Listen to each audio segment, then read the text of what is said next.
قرآن ایک تحفہ اللہ سبحانہ تعالیٰ کی جانب سے۔ الحمدللہ رب العالمین، الصلاۃ والسلام علی رسول اللہ صلی اللہ علیہ وسلم۔ اعوذ باللہ من الشیطان الرجیم، بسم اللہ الرحمن الرحیم۔ سنلقی فی قلوب الذین کفروا الرعب بما اشرکوا باللہ ما لم ینزل به سلطان ومأواہم النار وبئس مثوى الظالمین۔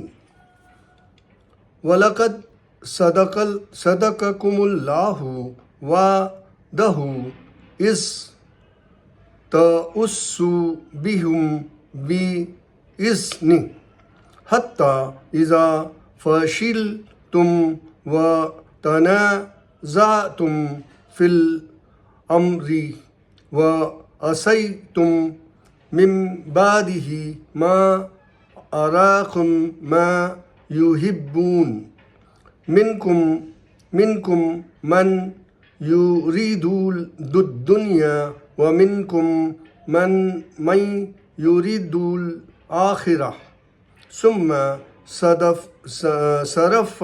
صرفكم عنهم ليبتليكم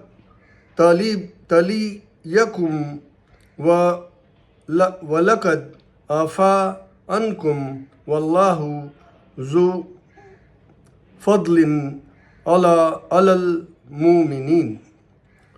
رب اشرح لی صدری ویسر لی امری واحلل عقدۃ من لسانی یفقہوا قولی۔ السلام علیکم ورحمۃ اللہ وبرکاتہ۔ سورہ ال عمران چیپٹر نمبر 3 آیت نمبر 151 اور 152۔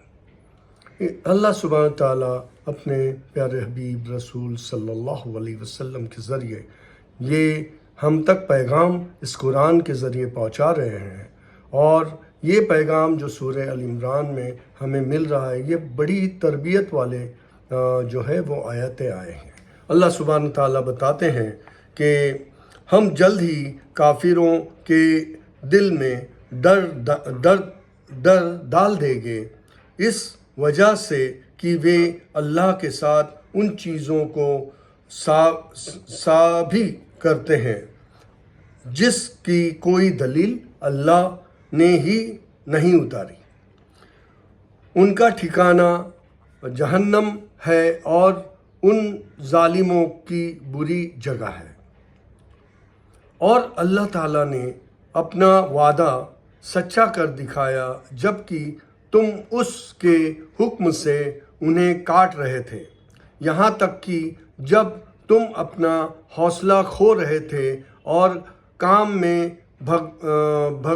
بھگڑنے لگے، اور نافرمانی کی اس کے بعد کہ اس نے تمہاری من پسند چیزیں تمہیں دکھا دی۔ تم میں سے کچھ دنیا چاہتے تھے اور کچھ آخرت کا خیال تھا، تو پھر اس نے تمہیں ان سے پھیر دیا تاکہ تمہارا امتحان لے، اور بے شک اس نے تمہاری غلطی کو معاف کر دیا، اور ایمان والوں پر اللہ تعالیٰ بہت فضل والا ہے۔ اللہ سبحانہ تعالیٰ ان دو آیاتوں میں ہمیں یہ بتاتے ہیں کہ اللہ تعالیٰ جو ہے وہ ہرگز اللہ کو نہیں ماننے والے لوگ، کافر جو اللہ کو بالکل نہیں مانتے اور اتنی نشانیاں جو اللہ نے دکھائی اس کو بھی جھٹلاتے ہیں، تو ایسے لوگوں کے ساتھ اللہ سبحانہ تعالیٰ نہیں ہے، اور ایسے لوگوں کے ساتھ اللہ تعالیٰ جو ہے وہ ان کو جہنم میں ڈالے گا، اور وہ ظالموں کا، ایسے ظالموں کا جو بہت ہی بری جگہ ہے۔ تو ہمیں چاہیے کہ ہم جو ہے ان میں سے نہ بنیں۔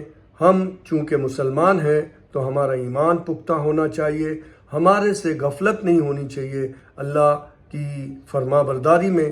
اللہ کی نافرمان برداری جو ہے وہ اللہ کے علاوہ کسی اور کی طرف رجوع ہونا، کسی اور سے مانگنا، کسی اور سے طلب کرنا، جبکہ ہم دنیا میں دیکھتے ہیں کہ اللہ سبحانہ تعالیٰ نے ہمیں تمام چیزیں فراہم کی ہیں، کوئی چیزوں کی کمی نہیں رکھی، اور ایسی چیزیں فراہم جو اللہ نے کی ہے کیا وہ کوئی اور کر سکے گا؟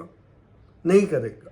تو ہمیں چاہیے کہ ہم ان کافروں میں نہ بنیں، ہم وہ جنت حاصل کرے جہاں ہمیں سب کچھ ملنے والا ہے، اور نہ اس جہنم کی آگ میں جلے جو ایک برا ٹھکانہ ہے۔ اللہ تعالیٰ آگے بتاتے ہیں کہ اور اللہ تعالیٰ نے وعدہ سچا کر دکھایا جب تم اس کے حکم سے انہیں کاٹ رہے تھے۔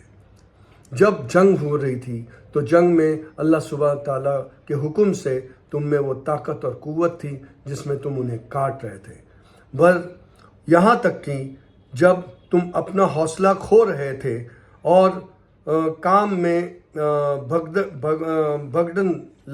بھاگنے لگے تو اور نافرمانی کی، اس کے بعد اسے تمہاری من پسند چیزیں دکھائی دی۔ جو مال ہوتا ہے، جو جس سے کہتے ہیں کہ جو اس کو کہتے ہیں کہ جو مال سامنے والے فوج جو ہے وہ لائے رہتے ہیں اور وہ چھوڑ کے بھاگنے لگتے ہیں تو وہ غنیمت کا مال کہتے ہیں۔ تو وہ غنیمت کا مال جو ہے وہ آپ اس کے پیچھے پڑ گئے اور اپنی جو حکم دی گئی تھی آپ کو کہ آپ پہرے داری کرو، آپ جب تک کہ یہ حکم نہ ملے آپ وہ جو ہے اس مال کی طرف نہ دوڑو، تو مگر آپ نے وہ نافرمانی کی، وہ نافرمانی کرنے کی وجہ سے اللہ سبحانہ تعالیٰ نے جو ہے وہ تمہیں اس کا انجام بھی چکایا۔ اور پھر اللہ تعالیٰ آگے کہتے ہیں پر تمہارا ایمان وغیرہ پختہ تھا، اور یہ جو ہے وہ ایک غفلت سی ہو گئی تھی، اور اس غفلت میں یہ سب ہوا تو اللہ تعالیٰ نے جو ہے وہ کہتے ہیں کہ تمہارا امتحان لے اور بے شک اس میں تمہاری غلطی کو معاف کر دیا، اور ایمان والوں پر اللہ تعالیٰ بہت فضل والا ہے۔ اللہ تعالیٰ جو ہے اپنا فضل رکھتا ہے، ہم سے بہت ساری غلطی ہو سکتی ہے، نافرمانی ہو سکتی ہے، مگر ہمیں اللہ کی طرف لوٹنا ہے، ہمیں وہ کام کرنا ہے جو اللہ اور اس کے رسول نے بتائے ہیں، ہمیں وہ کام کرنا ہے جس سے اللہ راضی ہو، جس سے ہمارے رسول صلی اللہ علیہ وسلم کی جو محنت ہے وہ محنت اللہ ہم پہ جو تھی، امتیوں پہ تھی، وہ ہم پوری کر کے دکھائے۔ اللہ کے رسول پہ بے شمار درود و سلام رہے۔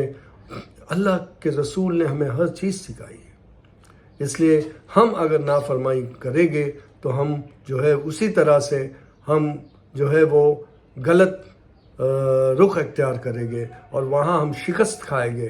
اس لیے ہمیں چاہیے کہ ہم حکم مانیں اور اپنی زندگی بہتر بنائیں۔ السلام علیکم ورحمۃ اللہ وبرکاتہ۔ شکریہ، جزاک اللہ، تھینک یو۔